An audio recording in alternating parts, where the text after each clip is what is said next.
Hey guys, it's Dean. Welcome back to another solo podcast from the Better Man podcast. And in today's episode, I want to talk about staying fit over the holidays, and particularly while you are traveling. I know a lot of you are going to be traveling for the holidays. I travel myself for the holidays. I'm going to be traveling again this year for the holidays. I have experience with this, and I've come up with a lot of strategies that have helped me to stay consistent with my workouts, but also don't set me up for not hitting my goals because I've got too high of expectations. So I'm going to talk about a few things in this solo podcast that I think are going to be really helpful to you. First off, I'll talk about why it's so important to exercise the first morning you start your vacation. I'll talk about how you can stay consistent with your workouts, even if you are with your family. I'll talk about why you should invite your family to join, even if they don't. And we'll talk about equipment you should bring and just a few other tips I think that are going to be really helpful for you. I'm also going to talk about 4 major mistakes that you should avoid to make sure that you actually stay active. And a lot of these tips and strategies aren't super obvious. I'm trying to give you suggestions. I'm trying to give you tips that you haven't heard before. So it's not just like a boring, oh, duh, type of video. And all these tips and strategies are based on personal experience. I travel for the holidays a lot. It's only recently that I have stopped traveling for the holidays every year. But prior to having my son, our son, I traveled every year. And I do have a family that is very understanding of my fitness habits. So they don't get mad at me if I go off for 30 to 60 minutes and do my thing. But I do find that there are certain practices that help you be consistent without cutting too much into your family time. And these are the strategies that I've developed and that I'm going to share with you right now. First off, the 4 major mistakes to avoid. You don't want to travel with too much equipment. Less is more here. It's a pain in the ass to travel with more stuff. You're probably not going to use it all. And also more choices leads to lower compliance, meaning the more exercise equipment that you bring, the lower likelihood you'll end up deciding on something and actually using it. So don't bring too much equipment. It's going to make it a lot easier on you if you bring less.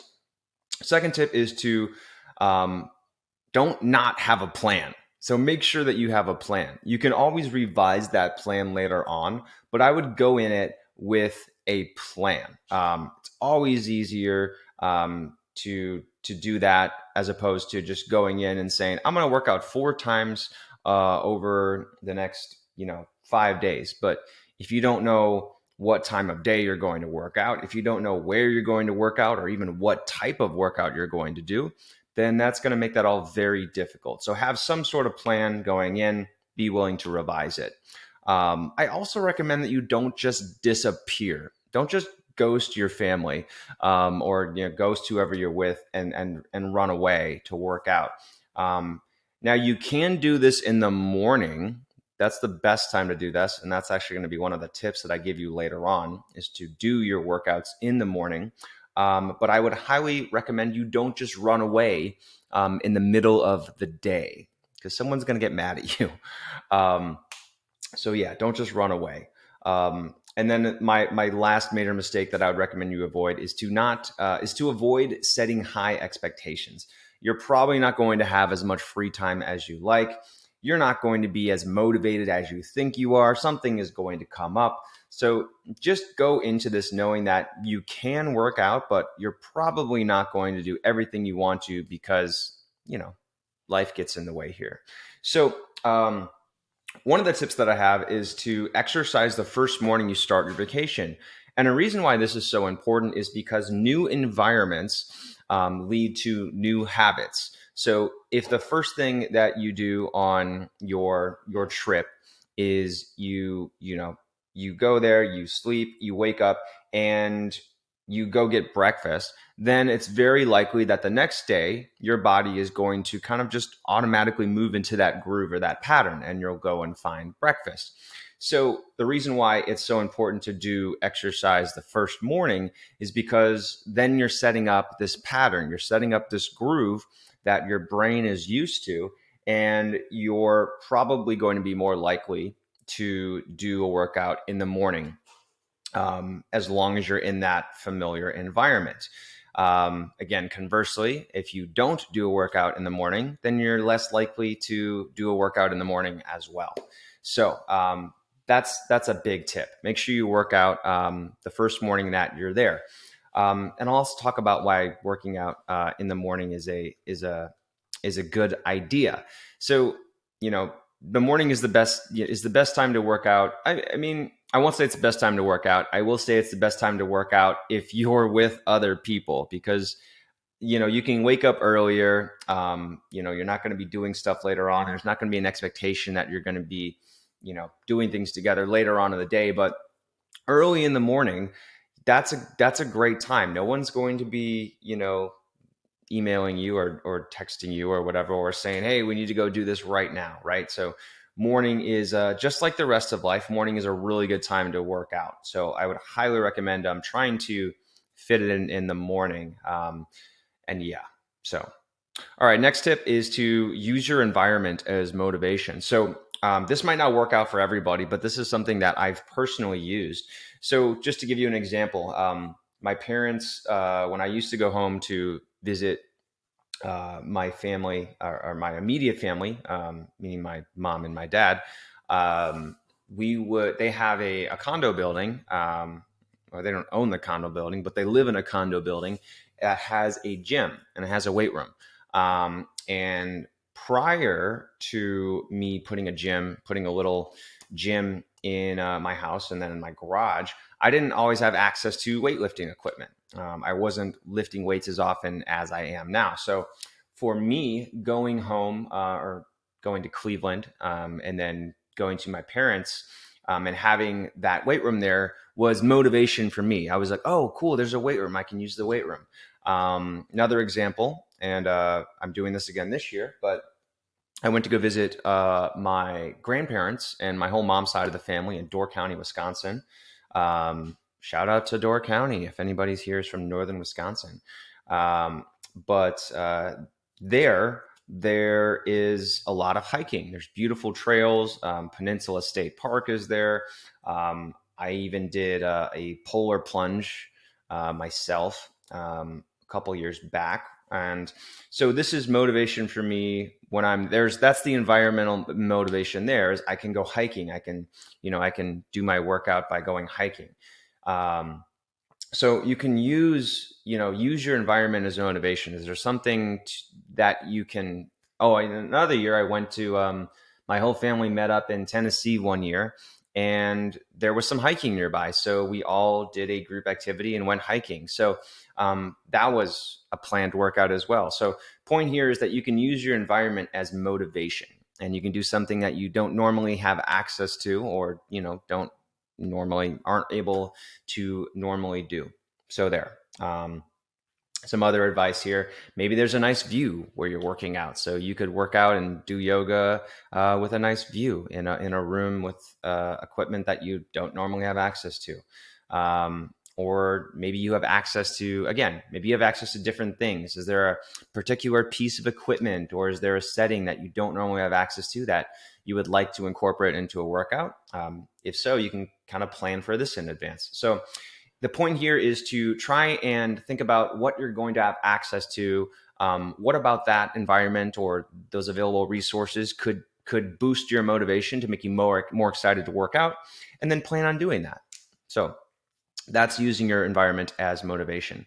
The next part of this is to plan ahead to stay consistent. So I talked about this before, but you really do need to plan ahead.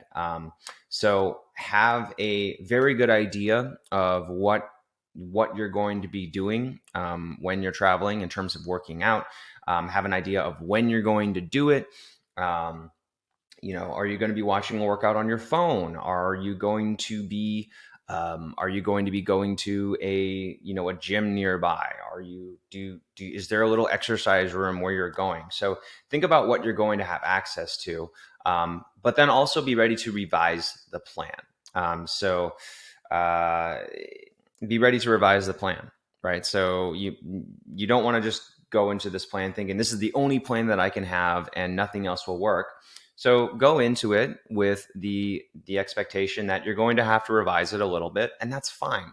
That's much better than going into it with no plan, because that makes it very unlikely that you're going to do anything. My next tip is that was pretty short, that section, but yeah, just plan ahead. Make sure plan ahead to make sure that you're consistent and be willing to revise your plan.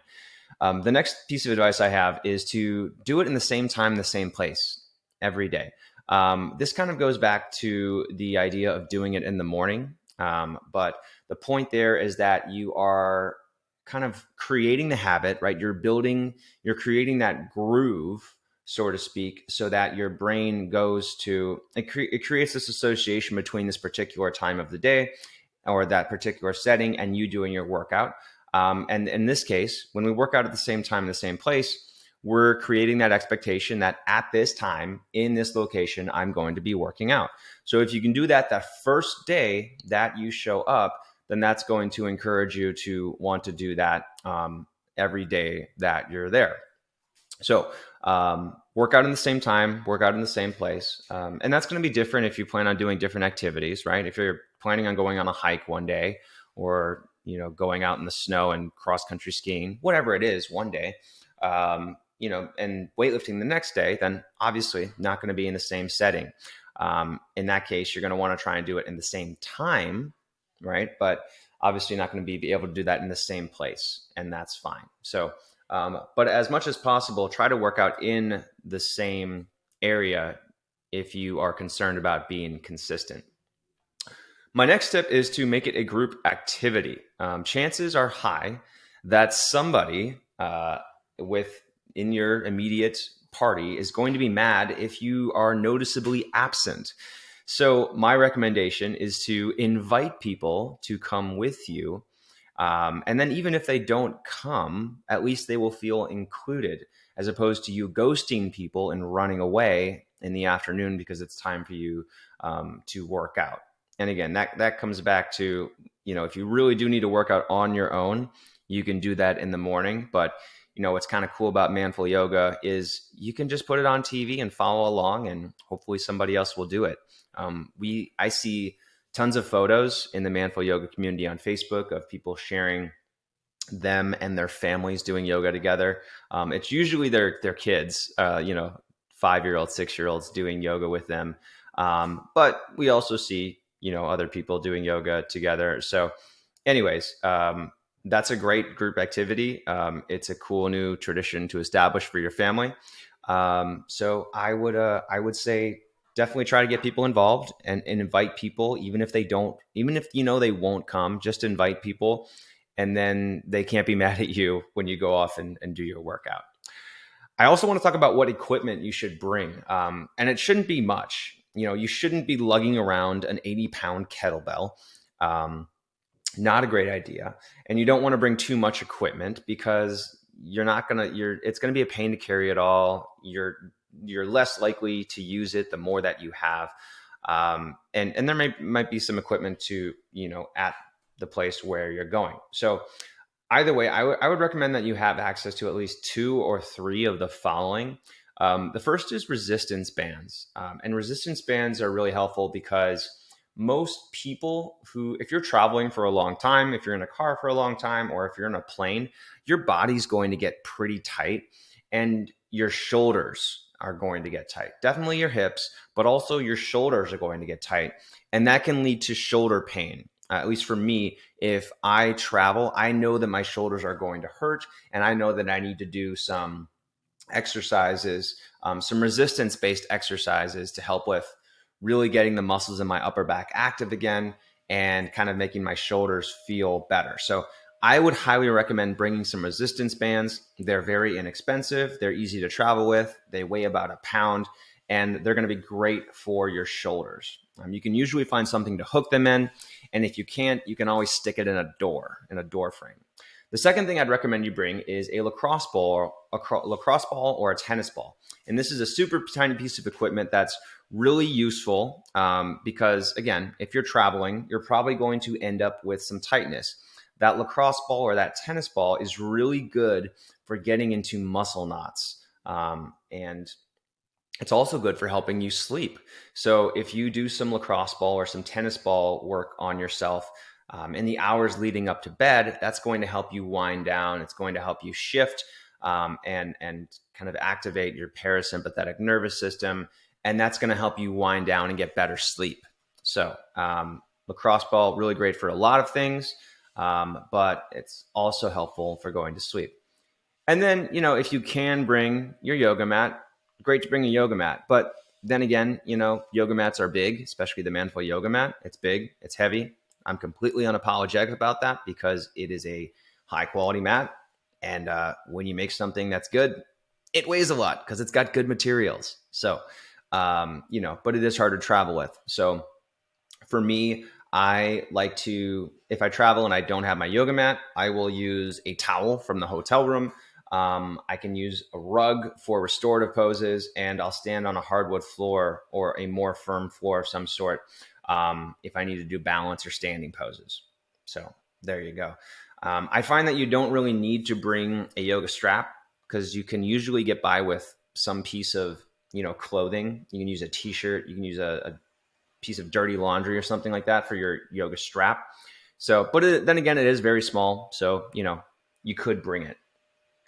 Next thing to address is weight training. So, if you're a weight trainer, and I totally get this, I've been lifting again since I don't know if it was 2020. I think 2020, and I know that if I don't know, I don't remember when it was, 2021 or 2020. I can't remember.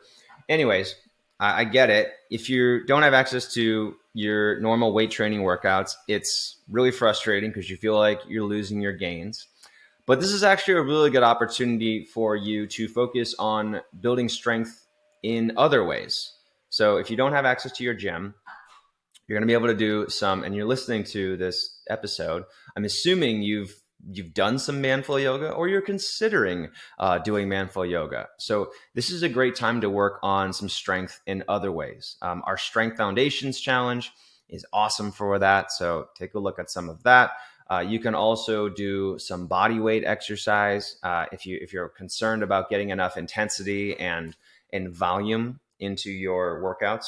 If you slow down the reps and use your body weight, you're going to get a really tough workout. Even just doing some split squats at a very slow pace and doing a high amount. I know personally with me, with what I'm working on with my coach is in order to build my back up, because I talked about this, but I've had some low back issues after I had COVID and was moving and then just wasn't doing the exercises I knew I should be doing. But I've been recovering from that, and that means that I haven't been able to do some super heavy lifting. So what we've been doing instead is a lot of high rep, slow body weight exercises. So one thing that you can do is do some really slow split squats and do 20 per side.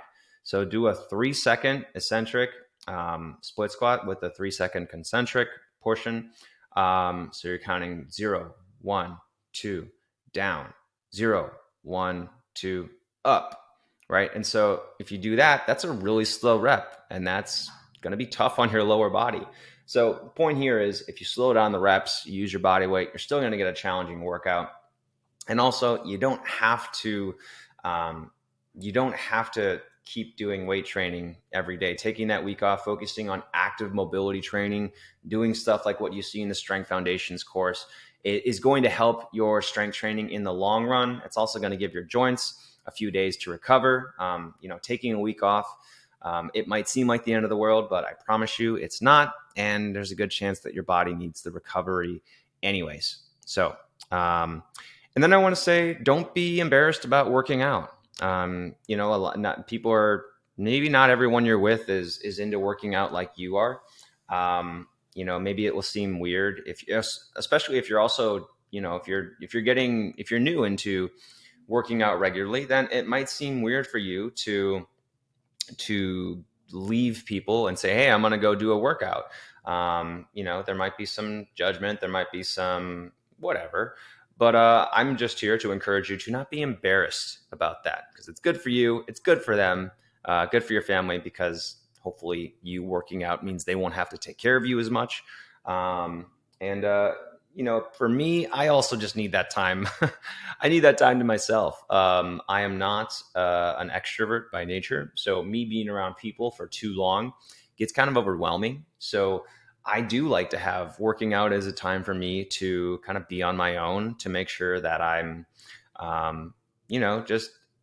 just keeping myself in a mental and emotional state that's going to be more enjoyable for everybody. Because if I'm just with people constantly, it's not going to be fun for me, and it's not going to be fun for you either. So there you go. So those are my tips on staying fit over the holidays while traveling. I hope you found this useful. If you are checking in right now, I would say we have a Black Friday sale going on right now. This is our biggest sale of the year, and we are not doing a New Year's sale. I'm telling you straight up right now. You can come back in a month and check, but we are not doing a New Year's sale. This is the biggest sale of the year for Manful Yoga. This is the time to sign up. If you've listened to this podcast, if you've done the workouts on YouTube or done some of the workouts through Manful Yoga before, this is the time to sign up. You're going to get something like 64% savings compared to what the normal price would be when you sign up with Black Friday.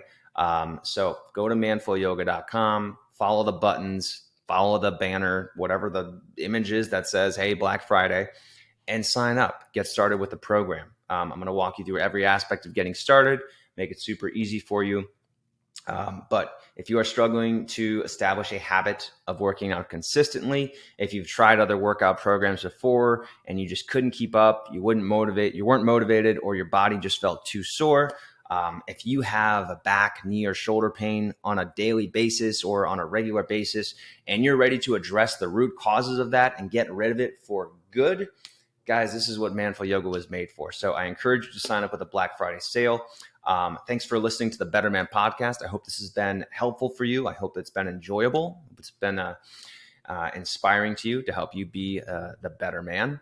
And I look forward to welcoming you back on the next episode of the Better Man podcast. So I'll see you guys later, and happy holidays. Bye-bye.